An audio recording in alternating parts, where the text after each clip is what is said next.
আসসালামু আলাইকুম। প্রিয় একাদশ শ্রেণী বিএমটি শাখা শিক্ষার্থীবৃন্দরা, তোমরা কেমন আছো? আশা করি আল্লাহর রহমতে সকলেই ভালো আছো। আজ তোমাদের জন্য ব্যবসায় গণিত ও পরিসংখ্যানের দ্বিতীয় অধ্যায় থেকে এখানে দেখো, দ্বিতীয় অধ্যায় চলক ধ্রুবক ও তথ্য উপস্থাপন থেকে বিএমটি বোর্ড 2010, 2014, 2017 সালে এই প্রশ্নটি এসেছে। এই প্রশ্নটি হচ্ছে 30 জন শ্রমিকের সাপ্তাহিক মজুরি টাকায় দেওয়া হলো। এখানে বলছে গণসংখ্যার বিভাজন গঠন করো। তোমরা মনে রাখবে এই দ্বিতীয় অধ্যায় থেকে দুইটা অঙ্ক আসে। দুইটা অঙ্কের মধ্যে যে কোনো একটা অঙ্ক তোমাদের, যদি এই অধ্যায় থেকে প্রশ্ন না আসে তাহলে এই দুইটা অঙ্কের থেকে একটা অঙ্ক তোমাদের বাধ্যতামূলক আসবেই। একটি অঙ্ক হচ্ছে যদি বলা হয় গণসংখ্যার সারণী তৈরি করো তাহলে একটা নিয়ম, আর যদি বলা হয় গণসংখ্যার বিভাজন গঠন করো তাহলে আরেকটা নিয়ম। গণসংখ্যার বিভাজনের মধ্যে গড় সংখ্যা হয় তোমাদের একটা গড় সংখ্যা বাড়ে, আর গণসংখ্যা সারণী তৈরি করলে একটা গড় সংখ্যা কম লাগে। তাহলে তোমরা দেখো, আমি অঙ্কটি করলে তোমরা সহজে বুঝতে পারবে। তাহলে এই যে এখানে যেহেতু সারণীগুলা দেওয়া আছে, তাহলে এখানে আমাদের সবচেয়ে বড় মানটা খুঁজে বের করতে হবে এবং সবচেয়ে ছোট মানটা খুঁজে বের করতে হবে। চলো আমরা এখানে দেখি সবচেয়ে বড় মান কোনটা এবং সবচেয়ে ছোট মান কোনটা। এখানে দেখো, আগে আমরা সবচেয়ে বড় মানটা খুঁজি।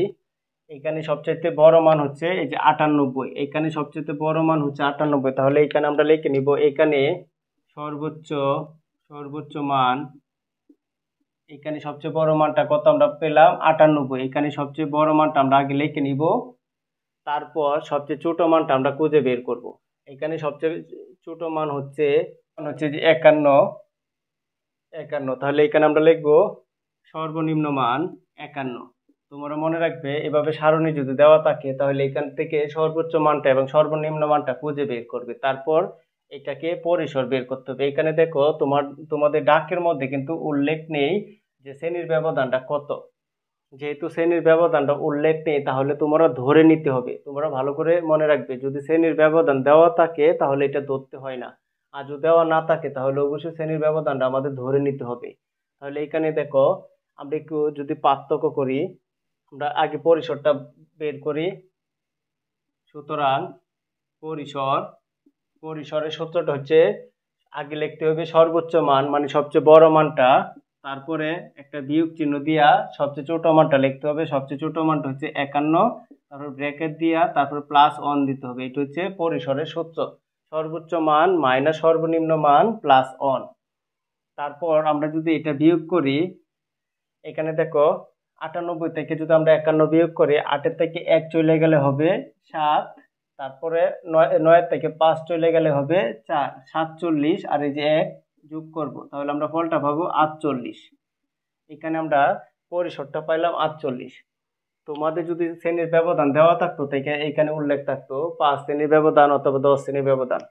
তোমরা এখানে খেয়াল করো, আমরা শ্রেণীর ব্যবধানটা কিভাবে ধরে নিব।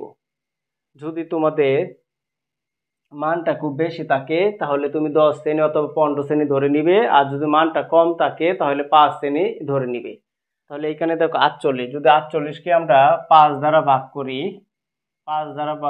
তাহলে 5 9 45, প্রায় এখানে গড় সংখ্যা হয়ে যাবে কয়টা? 10টা। যদি আমি পাঁচ ধরে নেই তাহলে গড় সংখ্যা হবে 10টা। যদি আমি 48কে 10 দ্বারা ভাগ করি তাহলে আমাদের গড় সংখ্যা কয়টা হবে? 5টা হবে, 5টার মতো হবে। তাহলে দেখো, আমি যদি এই 10 ধরে নিই তাহলে গড় সংখ্যা 5টা হবে, আমি যদি 5 ধরে নিই তাহলে গড় সংখ্যা 10 হবে। তাহলে তোমরা মনে রাখবে, গড় সংখ্যা যদি 10টা হয় তাহলে অঙ্কটা অনেক বড় হয়ে যাবে, আর যদি গড় সংখ্যা 5টা হয় তাহলে অঙ্কটা অনেক ছোট হবে। এই সেহেতু আমরা কি করব, গড় সংখ্যাটা 10 ধরে নিব। তাহলে এখানে লিখে নিব, সুতরাং শ্রেণী সংখ্যা আমরা 10 ধরে নিব। 10 ধরে নিলে এই যে ফলটা পাইছি পরিসরের ফলটা, এটার সাথে 10 দ্বারা ভাগ করব। আমরা যদি 10 দ্বারা ভাগ করি তাহলে শ্রেণী সংখ্যা কয়টা পাবো চলো দেখি, এখানে ভাগ করে দেখাই। 10 দিয়ে যদি আমরা 48কে ভাগ করি তাহলে আমরা 10-এর নামতা বলতে পারি 4 10-এ 40। তাহলে এখানে থাকতেছে 8টা থাকতেছে। এই যে 8 থেকে 0 বাদ দিলে 8, আর 4 হতে 4 গেলে 0, বা আমাদের 0 লিখতে হয় না। তাহলে আমরা যদি এখানে একটা দশমিক দেই তাহলে আমার এখানে একটা শূন্য আসবে, তাহলে আমরা লিখতে পারি 8 10-এ 80। তাহলে আমরা ফলটা পেলাম কত? 4.8। তোমরা একটা জিনিস মনে রাখবে, যদি শ্রেণী সংখ্যা বের করতে যাও এই যে পূর্ণ সংখ্যার পরে যদি দশমিক থাকে, এই কথাটা মনে রাখবে, পূর্ণ সংখ্যার পর দশমিকের পরে যদি কোনো মান থাকে তাহলে মনে রাখবে এইখান থেকে একটা সংখ্যা এখানে যোগ হয়ে যাবে, এখান থেকে এটা চলে গিয়ে এখানে যোগ হয়ে যাবে, এক যোগ হয়ে যাবে। তাহলে 4 আর 1 কত হবে? 4 যোগ 1 হয়ে যাবে 5। এই কথাটা সবসময় মনে রাখবে, দশমিকে যে দশমিকের পরে কোনো সংখ্যা থাকলেই পূর্ণ সংখ্যার সাথে 1 যোগ হয়ে যাবে, এটা তোমরা মনে রাখবে। তাহলে আমাদের গড় সংখ্যা কয়টি হবে? 5টি। আর শ্রেণীর ব্যবধানটা এই যে এখানে আমরা 10 দ্বারা ভাগ করছি, এটা কিন্তু আমরা ধরে নিয়েছি। তোমরা মনে রাখবে যদি দেওয়া থাকে তাহলে যে সংখ্যাটা দেওয়া থাকবে এটা দ্বারা ভাগ করব, আর যদি দেওয়া না থাকে তাহলে তোমার একটু বুঝে ধরতে হবে। যেমন আমি তোমাদের কিন্তু একটু বুঝিয়ে তারপরে আমি ধরছি। আমরা যদি 5 ধরি তাহলে গড় সংখ্যা হয়ে যায় বড়, আর যদি আমরা 10 ধরি তাহলে গড় সংখ্যা হবে ছোট। তোমরা এখানে লক্ষ্য করো তাহলে বুঝতে পারবে। এখন আমরা ঘরটা আঁকবো। এখন আমরা এখানে লিখবো শ্রেণীর ব্যবধান 10 ধরে গণসংখ্যা সারণী তৈরি করা হলো। তারপর এখন আমরা গড়টা করব। এখানে দেখো আমরা সংখ্যা পাইছি কয়টা? 5টা। তাহলে আমাদের গড় সংখ্যা হবে, জয়টা পাবে তার থেকে 2টা সংখ্যা বেশি ধরবে, 7টা হবে। কিভাবে? একটা বিবর্ণের জন্য আর একটা মোটের জন্য। তাহলে চলো আমরা গড়টা অঙ্কন করে নেই। 1টা 2টা 3টা 4টা 5টা 6টা এই 7টা, এভাবে আমরা 7টা গড় করে অঙ্কন করে নিব। প্রথমে আমরা লিখব শ্রেণীর ব্যবধান, এখানে লিখে নেব শ্রেণীর ব্যবধান, তারপর মধ্যবিন্দু, তারপর টালি চিহ্ন, তারপর গণসংখ্যা, তারপর হবে ক্রমযোজিত গণসংখ্যা, মানে যোজিত গণসংখ্যা। তোমরা মনে রাখবে ক্রমযোজিত গণসংখ্যা যোজিত গণসংখ্যা একই নাম, যে যেটা লেখো কোনো সমস্যা নেই। আমরা বলছিলাম এখানে গড় সংখ্যা হবে 5টি, আমরা লিখছি 7টি। যেমন 1টা 2টা 3টা 4টা 5টা 6টা 7টা, এই যে বিবরণের জন্য একটা আর মোটের জন্য একটা। এখানে মোট লিখবো, এখানে মোটের জন্য। আর বাকি যে 5টা গড়ে, যে 1টা 2টা 3টা 4টা 5টা, এই গড়গুলোর মধ্যে আমরা সংখ্যা বসাবো। তাহলে তোমরা এখানে দেখো আমাদের সংখ্যাটা বসানোর নিয়ম কি। এখানে যেহেতু আমরা 10 ব্যবধান ধরছি, তাহলে ব্যবধানটা আমাদের 10 ধরতে হবে। এখানে আছে আমার সর্বনিম্ন মান কত? 51। তুমি ইচ্ছা করলে 51 থেকে শুরু করতে পারো, অথবা মিল রেখে শুরু করতে পারো, 50 থেকে শুরু করতে পারো। তাহলে আমরা 50 থেকে শুরু করব। যে এখানে আমরা 50 লিখবো, তারপরে এভাবে একটা টান দিব, টান দিয়ে ব্যবধান কত? 10। 50 আর 10 কত? 60। তাহলে ব্যবধানটা আমাদের কত? 10 রেখে করতে হবে। 50 আর 10 60। তারপরে এই 60টা এখানে নিয়ে আসবো, আবার 10 বাড়াবো, এই যে 10 করে বাড়াবো। আমরা কত পর্যন্ত লিখবো? এই যে এইখানে কত আছে? 98 আছে। আমরা 98 সমান বা যেন তার চাইতে বড় হয়, ছোট যেন না হয়, এটা মনে রাখবে। এবার 10 করে বাড়ায় যাব।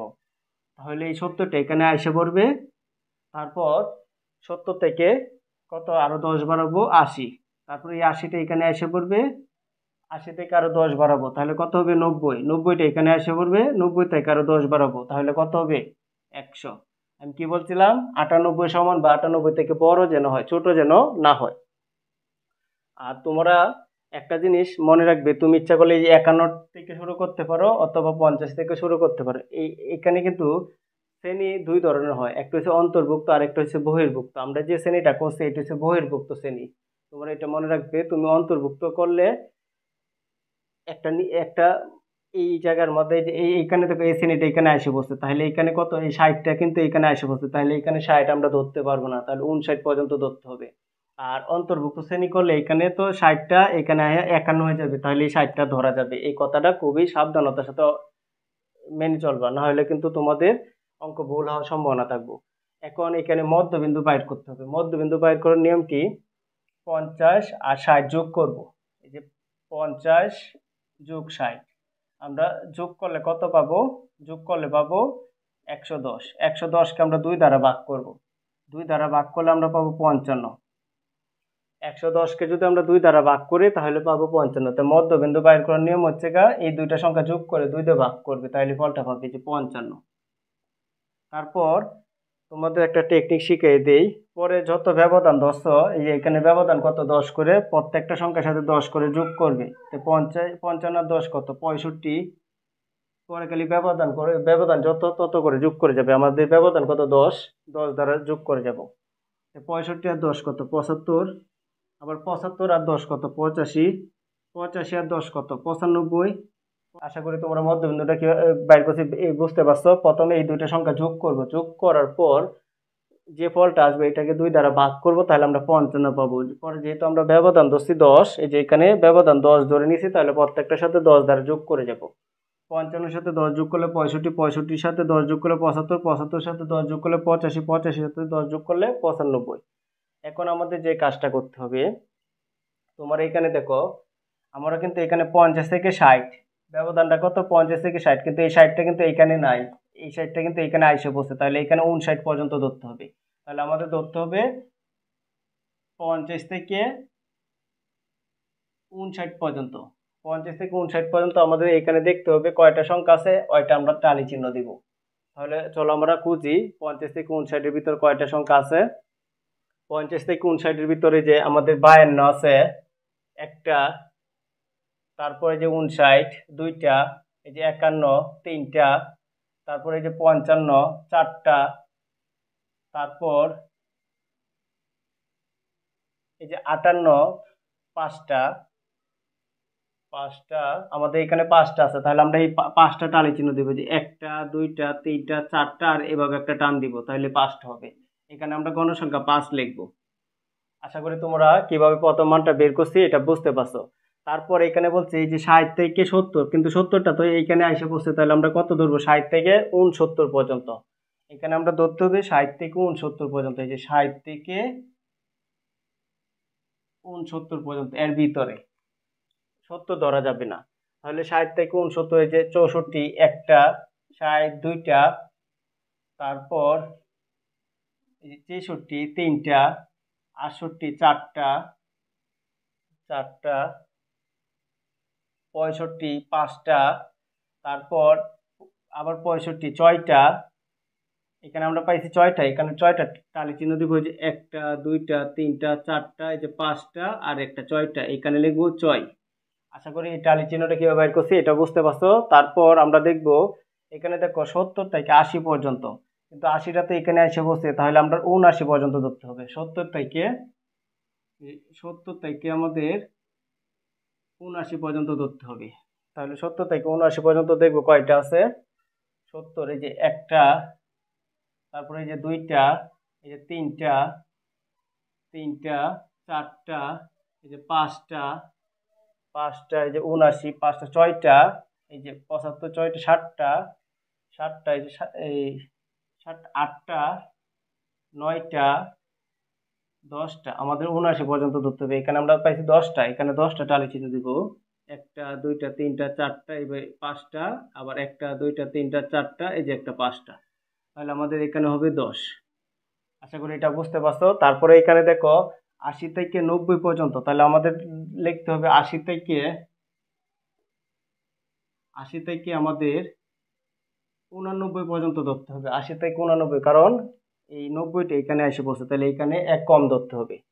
এটা হচ্ছে বহির্ভুক্ত শ্রেণীতে করা হইতেছে। তাহলে 80 থেকে 89 পর্যন্ত, তাহলে এই যে 85 একটা, তারপরে যে 88 দুইটা, দুইটা, তারপরে যে 80 তিনটা, তারপর আবার 85 চারটা, এই যে 80 পাঁচটা, এই যে 84 ছয়টা, এখানে লিখবো ছয়টা, একটা দুইটা তিনটা চারটা, এই পাঁচটা আর একটা ছয়টা, এখানে লিখবো ছয়। তারপর এখানে দেখো 90 থেকে 100 পর্যন্ত, মানে 90 থেকে 99 পর্যন্ত আমাদের ধরতে হবে, 100টা ধরা যাবে না। তাহলে আমরা দেখবো 90 থেকে 99 ভিতর কয়টা আছে, এই যে একটা, তারপর এই যে 95 দুইটা, তারপর এই যে 98 তিনটা, এখানে লিখবো তিনটা, একটা দুইটা তিনটা, এখানে লিখবো 3। তারপর আমরা এখানে লিখবো মোট n সমান সমান। তোমরা এখানে খেয়াল করো আমরা অঙ্কটা হয়েছে কিনা এটা কিভাবে বুঝবো। এখানে দেখো টোটাল কতজন, 30 জন। আমরা যদি এটা যোগ করে 30 জন পাই তাহলে আমাদের অঙ্কটা হবে, আর যদি যোগ করে 30 জন না পাই, বেশি বা কম পাই, তাহলে আমাদের অঙ্কটা হবে না। এখানে দেখো 5 আর 6 11, 11 আর 10 কত 21, 21 আর 6 27, 27, 7, 3, 30। তাহলে আমরা ফলটা পাইলাম কত? 30। তাহলে আমরা অঙ্কটা এখানে ঠিক আছে। তারপর এই যে যোজিত গণসংখ্যাটা আমাদের করতে হবে। যোজিত গণসংখ্যার নিয়ম হচ্ছে প্রথম যে সংখ্যাটা এটা এখানে বসবে গিয়ে, এখানে আমরা বসাবো। তারপরে যে কোনাকুনি যোগ করব, কোনাকুনি প্রত্যেকটার কোনাকুনি যোগ করব, প্রত্যেকটার কোনাকুনি যোগ করব। তাহলে এই 5টাকে প্রথমে এখানে বসলো, পরে এই 6 আর 5 যোগ হয়ে এখানে আসবে 11। আবার এই 11 আর এই 10 যোগ হইয়া তার এখানে আসবে 21। তারপর 21 আর এই 6 যোগ হইয়া এখানে আসবে 27। 27 আর 3 যোগ হয়ে এখানে আসবে 30। আশা করি তোমরা এটা বুঝতে পারছো। আমি আবারও বলি, প্রথম সংখ্যাটা যেভাবে আছে এবার লিখবো, তারপর এই সংখ্যায় যে কোনাকুনি যোগ করব, 5, 6, যে 11, 11 সাথে এই কোনাকুনি যোগ করবো, 11, 10, 21, 21 সাথে এই কোনাকুনি যোগ করব, 21 আর 6, 27, 27 সাথে এই কোনাকুনি যোগ করবো, 27 আর 30, 3, 30। আশা করি তোমরা বুঝতে পারছো। তোমাদের যদি গণসংখ্যা সারণী তৈরি করার কথা বলে তাহলে এই পর্যন্ত করতে হয়, গণসংখ্যা সারণী থেকে এই পর্যন্ত। আর যদি গণসংখ্যা বিভাজন সারণী গঠন করা লাগে বলে তাহলে এই ঘরটা বাড়বে, শুধু এই ঘরটা। আশা করি তোমরা এই অঙ্কটি বুঝতে পারছো। প্রিয় শিক্ষার্থীবৃন্দরা, আমার ক্লাসটি যদি তোমাদের ভালো লেগে থাকে তাহলে অবশ্যই আমার চ্যানেলটি সাবস্ক্রাইব করবে এবং লাইক শেয়ার কমেন্ট অবশ্যই করে নেবে। আসসালামু আলাইকুম।